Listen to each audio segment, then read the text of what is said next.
Previous session में हमने cover किया था रेगुलर फाल्सी मेथड का working principle, concept and geometrical meaning. आइए उसी श्रृंखला में आगे बढ़ते हुए आज हम डिस्कस करते हैं रेगुलर फाल्सी मेथड पे बेस्ड एक एग्जांपल। अब देखिए यहाँ पे हमें क्या करना है, हमको क्वेश्चन दिया हुआ है कि find the real root of the equation x³ - 2x - 5 = 0 correct to 3 places of decimal.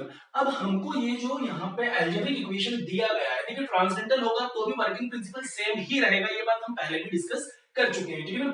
अब यहाँ पे जो अलजेब्रिक इक्वेशन गिवन है इसका हमको सॉल्यूशन निकालना है, मींस हमें x का वो अप्रोक्सीमेट वैल्यू फाइंड आउट करना है जो इस दी गई इक्वेशन को सेटिस्फाई करे। अब वैसे तो इक्वेशन जो है वो क्यूबिक इक्वेशन है, x पावर 3 है, मतलब यहाँ पे x की कम से कम 3 वैल्यूज बननी चाहिए। बट हमें क्या करना है, केवल एक वैल्यू x की वो फाइंड आउट करनी है, x का एक रूट फाइंड करना है जो इस इक्वेशन को सेटिस्फाई कर दे, ठीक है। तो वर्किंग प्रिंसिपल के अकॉर्डिंग हमें सबसे पहले क्या करना होता है रेगुलर फाल्सी मेथड में, हमें x के वो 2 पॉइंट्स पहले तो फाइंड आउट करने हैं जिन पे इस इक्वेशन का, या हम ये कहें कि इस इक्वेशन को यदि हम स्टैंडर्ड फॉर्म में लिखें तो देखिए स्टैंडर्ड फॉर्म में यदि हम दी गई इक्वेशन को लिखते हैं तो स्टैंडर्ड फॉर्म क्या होता है इक्वेशन का, fx = 0। अब ये हुआ इसका स्टैंडर्ड फॉर्म। यहाँ पे यदि हम कंपेयर करें तो जो हमारा फंक्शन f of x है वो क्या बन रहा है, x³ - 2x - 5। अब ये तो बन गया हमारा फंक्शन यदि हम ओरिजिनल इक्वेशन को दिए गए स्टैंडर्ड फॉर्म से कंपेयर करें। अब हमें करना क्या होगा, सबसे पहले एक इंटरवल सेट करना है। इंटरवल कैसे सेट किया जाए, x के वो 2 पॉइंट्स पहले तो हम फाइंड आउट करें जिन पे एक बार फंक्शन का वैल्यू पॉजिटिव नेगेटिव या नेगेटिव पॉजिटिव आए, मतलब अपोजिट साइड में आए। x के हम वो 2 पॉइंट्स फाइंड आउट करें। अब सपोज हम x का वैल्यू यहाँ पे 0 ले लें तो देखो 0 से शुरुआत करें तो 0 0 -5, तो x = 0 पर फंक्शन कैसा हो रहा है, यहाँ पे नेगेटिव हो रहा है, तो f(0) जो है अपने को क्या मिल रहा है, यहाँ पे नेगेटिव मिला। फिर हम देखिए अगला पॉइंट जो है 1 लेके देखें, x की प्लेस पे यदि हम 1 ले लेंगे तो 1³ - 2 × 1 - 5, मतलब आ गया अपने पास माइनस का 6। तो f(1) जो है वो भी हमारे पास क्या आ रहा है, नेगेटिव आ रहा है। अब यदि हम x की प्लेस पे अगला पॉइंट ले लें, सपोज 2 ले लें, तो 2³ - 2 × 2 - 5, मतलब 2 पॉइंट पर फंक्शन का वैल्यू आ रहा है -1। तो हम ये कह सकते हैं कि 2 पॉइंट पर भी फंक्शन आपका नेगेटिव ही हो रहा है। मींस अब हम x की प्लेस पे 3 लेके देखे, देखिए आपको सक्सेसफुली 3-4 पॉइंट लेने पड़ेंगे, आपको 3-4 पॉइंट्स में एक बार तो ऐसा पेयरिंग मिलेगा जहां फंक्शन का वैल्यू अपोजिट साइड में आ जाए, ठीक है। अब x की प्लेस पे हम क्या सब्स्टिट्यूट करके देखें, 3 रख के देखें, तो 3³ - 2 × 3 - 5, मतलब 27 - 6 - 5 will be 16, और 16 जो होता है वो होता है पॉजिटिव। मतलब हमने क्या देखा कि 2 पॉइंट पर फंक्शन का वैल्यू नेगेटिव है और 3 पॉइंट पर फंक्शन का वैल्यू पॉजिटिव है, मतलब हमको यहाँ पे एक इंटरवल जो है वो मिल चुका है कि x जो है वो डेफिनेटली हमारा जो रूट होगा इस इक्वेशन का वो 2 और 3 के बीच में ही कहीं ना कहीं लाए करेगा। अब जब जनरल प्रिंसिपल या वर्किंग प्रिंसिपल इसका हमने कल डिस्कस किया था लास्ट वीडियो में, तो उसमें हमने क्या सीखा था कि जो भी गिवन इंटरवल होता है उसको हम स्टैंडर्ड वे में क्या बोलते हैं, a एंड b। और हमने देखा था कि a और b के बीच में कोई एक पॉइंट होगा c, और उस c को फाइंड आउट करने का जो फॉर्मूला था वो क्या था, यहाँ पे c = a - b - a/fb - fa × f of a। अब इस फॉर्मूले की हेल्प से हम क्या निकालेंगे, c, और वो c कहां होगा, a और b के बीच में होगा। तो हम यहाँ पे प्रयास करेंगे कि a और b की इंटरमीडिएट वैल्यू निकालें, मतलब 2 और 3 के बीच का एक रूट निकालें with the help of this formula. तो c जो है x की वो वैल्यू होगा जो 2 और 3 के बीच में कहीं कहीं लाए करेगा, बट वो हमारा फाइनल रूट नहीं होगा। हम यहाँ अप्रोक्सीमेशन पे काम कर रहे हैं, नंबर ऑफ इटरेशंस पे हम वर्कआउट करेंगे और हम देखेंगे कि x की वो वैल्यू ही हमारा फाइनल रूट होगा जो दशमलव के 3 अंकों तक कम से कम एक समान वैल्यू हमें दे दे। जब x की वैल्यू रिपीट होने लग जाएगी इटरेटिव मेथड के बेस पे, तो हम देखेंगे कि वही हमारा फाइनल रूट जो है यहाँ पे बन जाएगा। क्लियर? तो इंटरवल हमने सेट किया 2 और 3, कंपेयर करें तो a का वैल्यू 2 है, b का वैल्यू क्या है यहाँ पे 3, फॉर्मूले में सब्स्टिट्यूट करें तो जो हमारा फर्स्ट अप्रोक्सीमेशन यहाँ पे हमको मिलेगा, हम कहते हैं x1, ठीक है ना। फर्स्ट अप्रोक्सीमेशन, x का फर्स्ट अप्रोक्सीमेशन क्या कहलाएगा, x1, और वो निकालेंगे कैसे, हम इस फॉर्मूले की हेल्प से जहां a और b का वैल्यू 2 और 3 है। तो हम यह लिख सकते हैं कि a जो है वो 2 हुआ, b का वैल्यू 3 हुआ। अब f of a का मतलब क्या हुआ, f of 2, and f of 2 का वैल्यू पहले कैलकुलेट करेंगे हम, b का वैल्यू 3 हुआ, मतलब f of 3 का भी हम वैल्यू कैलकुलेट करेंगे, क्योंकि देखो फॉर्मूले में हमें किसकी जरूरत है, A B, F A and F B. A B की तो रिक्वायरमेंट है ही है, उन पे फंक्शन की वैल्यू मतलब एफ ऑफ ए और एफ ऑफ बी की भी रिक्वायरमेंट है। इनको हम सब्स्टिट्यूट करेंगे, हम कैलकुलेटर से सिंपलीफाई कर सकते हैं, आसानी से हम वैल्यू निकाल सकते हैं। तो देखो एफ ऑफ 2 जो है, एफ ऑफ 2 का यहाँ पे हमने अभी देखा कि वैल्यू कितना था, एफ ऑफ 2 नेगेटिव था और एफ ऑफ 2 का वैल्यू हमारे पास आया था -1। मतलब ये जो फंक्शन है हमारा x³ - 2x - 1, इसमें x की प्लेस पे हम क्या सब्स्टिट्यूट कर दें 2, तो हमें मिल जाएगा एफ ऑफ 2 जो कि हो जाएगा -1। और यदि x की प्लेस पे हम 3 रखेंगे तो एफ ऑफ 3 का जो वैल्यू था वो था 16। अब इन तमाम वैल्यूज को यदि हम यहाँ फॉर्मूले में सब्स्टिट्यूट करें तो देखो फर्स्ट अप्रोक्सीमेशन x1 जो है, हम मान रहे हैं कि ए और बी के बीच का जो पहला वैल्यू होगा सी को हम क्या मान रहे हैं यहाँ पे, सपोज x1 कि x1 वो पॉइंट है जो ए और बी के बीच में कहीं ना कहीं मिलने वाला है, जिसको हम सी भी कह सकते हैं, ठीक है ना। अब यहाँ पे हम सब्स्टिट्यूट करें, ए की प्लेस पे रखें 2, तो ये आ जाएगा 2 माइनस b माइनस ए मतलब 3 माइनस 2 जो कि हो गया 1, और यहाँ लिखेंगे F B minus F A, तो F B minus F A मतलब 16 माइनस -1, तो ये हो जाएगा अपने पास 17 and into F of A, और एफ ऑफ ए का मतलब हुआ एफ ऑफ 2 जो कि हो गया माइनस का 1। मतलब हमने यहाँ देखा कि x1 जो है वो हो गया 2 + 1/17 मतलब 35/17। अब 35/17 को यदि हम सिंप्लीफाई करें तो 35/17 को यदि हम सिंप्लीफाई करेंगे तो यह आ जाएगा 2.059। तो इस प्रकार हमने क्या देखा कि जो हमारा फर्स्ट अप्रोक्सीमेशन x1 है उसका वैल्यू आया 2.059, और डेफिनेटली ये जो रूट है देखिए 2 और 3 के बीच में ही हमको मिल रहा है 2.059। तो पहला इटरेशन तो हमने यहाँ पे सक्सेसिवली फाइंड आउट कर लिया है। अब बारी है कि भाई अगला रूट जो है वो कहाँ आएगा। अब इंटरवल को हम फिर से सेट करें, देखिए यहाँ पे हमने क्या देखा था, इंटरवल हमारा था 2 3 और 2 और 3 के बीच में हमको पॉइंट मिला 2.059 एंड देन 3। अब 2 पॉइंट पर तो फंक्शन का वैल्यू नेगेटिव था, 3 पॉइंट पर फंक्शन का वैल्यू पॉजिटिव था। अब हमको क्या चेक करना है कि जो अगला इंटरवल है वो कौन सा होगा, मतलब नेक्स्ट रूट जो है वो 2 और 2.059 के बीच में आएगा या 2.059 से 3 के बीच में आएगा, ये तय कौन करेगा। ये 2.059 पर फंक्शन का वैल्यू कि भाई इस पे हमारा जो फंक्शन है वो पॉजिटिव है या नेगेटिव, जिसके भी साथ अपोजिट पेयरिंग बनेगा उन दोनों के बीच में ही ये लाई करेगा। ये कंसेप्ट तो हम बहुत अच्छे से सीख चुके हैं। तो 2.059 मतलब x1 पे यदि हम फंक्शन का वैल्यू निकाले तो f ऑफ x1 मतलब f ऑफ 2.059 पे यदि हम फंक्शन का वैल्यू निकालेंगे तो ये हमें मिल जाएगा माइनस का 0.389। मतलब यहाँ पे हमको f ऑफ x1 जो है, f ऑफ x1 मतलब 2.059 पर फंक्शन का वैल्यू नेगेटिव आया। अब यदि ये नेगेटिव है तो कैसे हमने फाइंड आउट किया, हमारे पास f ऑफ x अवेलेबल है। अब यहाँ x की प्लेस पे क्या रखें, x1 मतलब 2.059, कैलकुलेटर से सिंपलीफाई करेंगे आपको आंसर मिल जाएगा -0.389 जो कि नेगेटिव है। तो ऑब्वियस सी बात है अगला जो रूट हमारा लाई करेगा वो किनके बीच में आएगा, 2.059 एंड 3 के बीच में। अब देखिए हमने कल भी ये चीज डिस्कस किया था कि रूट हमको जनरली नेगेटिव ही मिलेगा। जो हमने जनरल एक कंसेप्ट सीखा था उसमें नीचे की साइड में था और इंटरवल को हम लेफ्ट साइड पे क्या कर रहे थे, शिफ्ट कहीं ना कहीं करते जा रहे थे और उस पर्टिकुलर पॉइंट तक हम पहुंच रहे थे। यहाँ पे भी हम वही प्रोसीजर कर रहे हैं न्यूमेरिकल के माध्यम से। तो जो नेक्स्ट इटरेशन, नेक्स्ट हम अप्रोक्सीमेशन लेंगे सेकंड अप्रोक्सीमेशन। अब देखिए सेकंड अप्रोक्सीमेशन में x की वैल्यू को हम क्या कह देंगे, x2। अब वो फाइंड आउट तो हम करेंगे इसी फॉर्मूले से कि फर्स्ट इटरेशन में हमने x c को कहा x1, सेकंड इटरेशन में हम x c को कहेंगे x2। फाइंड आउट कैसे करेंगे, a और b की वैल्यू से। तो भाई हमारा जो नया इंटरवल बना 2.059 से लेके 3 तक, तो यहाँ जो हमारा नया a हो गया है वो क्या हो गया, अब इसको हम कह सकते हैं a, b इंटरवल से कंपेयर करें आप तो a का वैल्यू क्या आया 2.059 और b का जो वैल्यू है वो क्या है हमारे पास 3। तो हमारे पास देखिए a मतलब 2.059, b मतलब 3, a पॉइंट पर फंक्शन का वैल्यू मतलब 2.059 पर फंक्शन का वैल्यू हमारे पास अवेलेबल है, 3 पर फंक्शन का वैल्यू हमारे पास ऑलरेडी अवेलेबल है।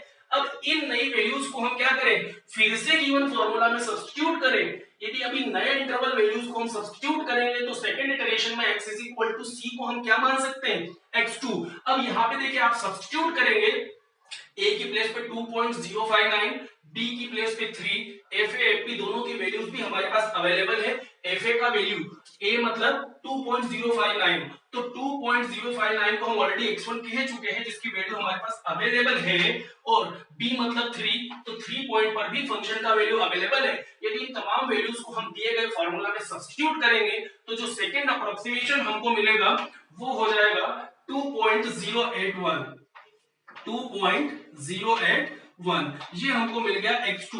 और ये x2 डेफिनेटली देखिए आप कहां आपको मिल रहा है 2.081, पहले हमारे पास था 2.059 से लेके 3 के बीच में, तो अगला रूट क्या आया 2.081। तो देखिए एक बार इंटरवल को 2.059 और 3 के बीच में हमको चाहिए था वैल्यू, तो डेफिनेटली हमें क्या मिला 2.081, जो कि इसके बीच में ही लाई कर रहा है। और 2.059 पे हम जानते हैं कि हमारा जो फंक्शन वैल्यू था वो कैसा था, नेगेटिव था।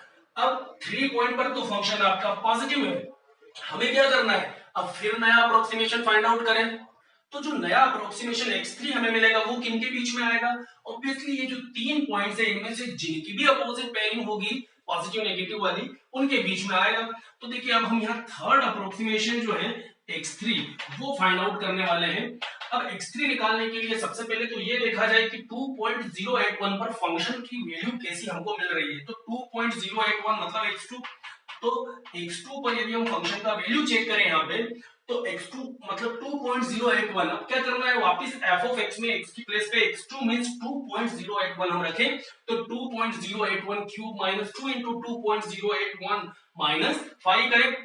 तो देखिए x2 पर अपने को फंक्शन का जो वैल्यू है वो क्या मिल जाएगा यहाँ पे माइनस 0.150, तो ये हमको मिल गया यहाँ पे f of x2 means f of 2.081 जो कि कैसा है नेगेटिव है, तो ये हमको फिर यहाँ पे कैसा मिला नेगेटिव। तो अगला रूट हमारा x3 जो हम फाइंड आउट करने जाएंगे वो किनके बीच में होगा फिर 2.081 एंड 3 के बीच में। तो हम इसको फिर नए इंटरवल हम जनरल इंटरवल ए बी से कंपेयर करें तो अब आप देखिए a का वैल्यू क्या मिला अपने को 2.081 और b का वैल्यू क्या मिल गया यहाँ पे 3 मिल गया। तो नया रूट जो होगा x3 is equal to c, उसके लिए हम a की प्लेस पे क्या रख देंगे, इसको हम क्या कंसीडर कर लेंगे स्मॉल है और इसको हम कंसीडर कर ले b।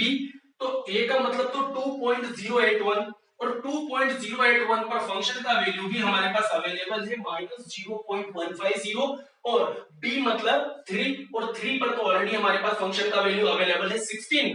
अब सारी वैल्यूज हमारे पास a b f a f d सब कुछ अवेलेबल है, तो हम इस फॉर्मूले में सब्स्टिट्यूट करेंगे तो जो नया रूट x3 होगा उसका वैल्यू आ जाएगा 2.090, ये हुआ हमारा थर्ड अप्रोक्सीमेशन। तो अब देखेंगे क्या ये इन दोनों के बीच में ही आ रहा है। तो देखिए हमने कहा था कि भाई इंटरवल हमारा जो नया रूट होगा वो 2.081 और 3 के बीच में आना चाहिए, तो हमको क्या मिला 2.090, 2.090, तो ऑब्वियस सी बात है 0809 3 के बीच में ही हमको वैल्यू जो है वो मिल रही। अब 2.081 मतलब x2 पर फंक्शन का वैल्यू तो नेगेटिव था, 3 पर पॉजिटिव था। अब हम फिर क्या चेक करें कि 2.090 पर फंक्शन का वैल्यू क्या है, मतलब x3 पर फंक्शन का वैल्यू क्या है। तो 2.090 मींस x3 पर जो फंक्शन का वैल्यू आएगा वो आएगा माइनस 0.051, मतलब हमको फिर से नेगेटिव वैल्यू मिला। तो इस पर फंक्शन का वैल्यू जो है वो कैसा आया नेगेटिव आया, मतलब जो नेक्स्ट रूट होगा वो किनके बीच में आएगा, जो नेगेटिव और पॉजिटिव की हमको पेयरिंग दिखे 2.090 और 3 के बीच में। फिर प्रोसेस रिपीट होगा, इंटरवल ए बी से कंपेयर करें तो हमारे पास नया a जो है वो क्या बन गया 2.090 और b जो है वो क्या है 3 है। तो 2.090 को हम यहाँ पे क्या कंसीडर करेंगे a कंसीडर करें और 3 को हम क्या कंसीडर करें b कंसीडर करें। तो देखिए 2.090 को हम a माने और 2.090 पर फंक्शन का वैल्यू माइनस 0.051 है और 3 मतलब b पर फंक्शन का वैल्यू हमारे पास 16 अवेलेबल है, मतलब हमारे पास a है b है, a पॉइंट पर फंक्शन का वैल्यू और b पॉइंट पर फंक्शन का वैल्यू भी अवेलेबल है। क्या करें इन सभी को वापस से दिए गए फॉर्मूले में रखें, तो x is equal to c को हम जब फोर्थ अप्रोक्सीमेशन में यूज करेंगे तो इसको हम क्या कंसीडर कर सकते हैं इसको हम कंसिडर कर सकते हैं x4, और x4 का जो वैल्यू होगा यदि इन तमाम चीजों को हम दिए गए फॉर्मूले में सब्स्टिट्यूट करें तो वो हमको मिल जाएगा 2.093। तो इस प्रकार हमने देखा कि x4 का जो वैल्यू हमें मिला वो मिल गया 2.093। अब क्या करें, पहले तो वैल्यूज को चेक भी करते जाएं कि क्या रिपीटेशन हुआ है या नहीं। तो 2.059 था, 2.081 था, 2.090, 2.093। अब हमको क्वेश्चन में क्या कहा है, 3 प्लेसेस ऑफ डेसिमल तक x का वैल्यू आपको चेक करना है कि एक समान होना चाहिए। तो यहाँ पे हम देखें कि 2 डेसिमल प्लेसेस तक तो आ रहा है 2.090, 2.093, मतलब हमको एक इटरेशन पे और काम करने की आवश्यकता यहाँ पे लग रही है। हो सकता है फिफ्थ इटरेशन में जो है वो थर्ड डेसिमल भी बैलेंस हो जाए और कहीं ना कहीं वैल्यू रिपीट कर दे। जहां वैल्यू रिपीट होगा वहां हमारा कैलकुलेशन हम स्टॉप कर देंगे और हम कहेंगे कि वही हमारा रिक्वायर्ड रूट है जो दी गई इक्वेशन को सेटिस्फाई करेगा। तो इस प्रकार हम रेगुलर फाल्सी मेथड के माध्यम से बड़ी आसानी से दिए गए रूट को फाइंड आउट कर सकते हैं या इक्वेशन को हम सॉल्व कर सकते हैं। तो देखिए अब नेक्स्ट रूट जो है हमारा कहां आना चाहिए था, 2.090 और 3 के बीच में। तो भाई ये 2.090 और 3 के बीच में यदि हम देखें तो हमने जो रूट फाइंड आउट किया वो क्या था, 2.093। अब 2.090 पे तो फंक्शन का वैल्यू नेगेटिव था, 3 पर पॉजिटिव था। हमें फिर से एक बार वैल्यू चेक करना पड़ेगा कि ये जो x4 हमने निकाला है मतलब 2.093, इस पर फंक्शन का वैल्यू कैसा है। तो हमें क्या करना पड़ेगा, फिर जो हमारा गिवन फंक्शन fx है उसमें x की प्लेस पे x4 मतलब 2.093 को हम सब्स्टिट्यूट करें तो 2.093 का क्यूब माइनस 2 इंटू 2.093 माइनस 5। फिर से कैलकुलेटर पे हम सॉल्व करें तो हमको क्या मिल जाएगा, 2.093 पे फंक्शन का वैल्यू। तो 2.093 पे फंक्शन का जो वैल्यू है वो मिल जाएगा माइनस 0.0173। तो हमने यहाँ ऑब्जर्व किया कि भाई ये जो x4 है या 2.093 इस पे भी फंक्शन कैसा आया हमारा, नेगेटिव ही आया। मींस जो नेक्स्ट रूट होगा वो माइनस माइनस के बीच में तो होगा नहीं, ऑब्वियस सी बात है कि माइनस और प्लस के बीच में ही होगा। अब फिर से नए इंटरवल को हम क्या करें, स्टैंडर्ड इंटरवल ए बी से कंपेयर करें तो ए का जो वैल्यू है हमको क्या मिल रहा है 2.093 और b का जो वैल्यू है हमको क्या मिल रहा है यहाँ पे 3।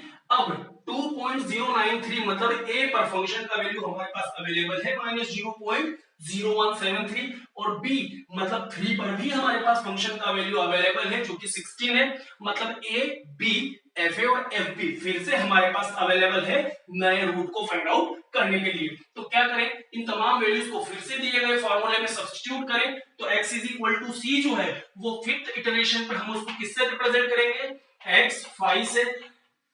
तो x5 जो हमें मिलेगा फिफ्थ इटरेशन पे x का पांचवा जो रूट है या पांचवा अप्रोक्सीमेशन है वो क्या मिल जाएगा, a की प्लेस पे 2.093, b की प्लेस पे 3, fa मतलब 2.093 पर फंक्शन की वैल्यू जो कि माइनस 0.0173 और b मतलब 3 पर फंक्शन का वैल्यू 16। इन तमाम वैल्यूज को यहाँ फॉर्मूले में फिर से सब्स्टिट्यूट करें तो x is equal to x5 और x5 का वैल्यू जो है वो हमें मिल जाएगा 2.0936। तो देखिए यहाँ पे 4 डेसिमल तक जाएंगे तो आप 6 राउंड ऑफ होके 4 होगा, बट हमें कहां तक कहा गया है कि डेसिमल के 3 प्लेसेस तक ही आप इसको चेक करें। तो डेसिमल के 3 प्लेसेस तक यदि हम कैलकुलेशन लें तो हमें क्या मिल रहा है, x5 का जो वैल्यू है वो मिल रहा है 2.093 और यहाँ हमने देखा कि x4 और x5 की वैल्यू दशमलव के 3 अंकों तक एक समान हमको मिल चुकी है। तो जो हम कहें कि हमारा जो फाइनल सॉल्यूशन होगा वो क्या होगा कि x4 is equal to x5 जिसको हम एक जनरल पॉइंट x से भी रिप्रेजेंट कर सकते हैं कि हमारा इक्वेशन जो है ओरिजिनली किस वेरिएबल में है, x में है। तो ये जो रूट्स थे ये तो अप्रोक्सीमेशन के लिए हमने कहा x4 x2 x3, बाकी ओरिजिनली हम इसको लिखेंगे x से और x की वो वैल्यू होगी 2.093 और यही दी गई इक्वेशन का एक स्टैंडर्ड रिक्वायर्ड रूट होगा जो कि दी गई इक्वेशन को सेटिस्फाई करेगा।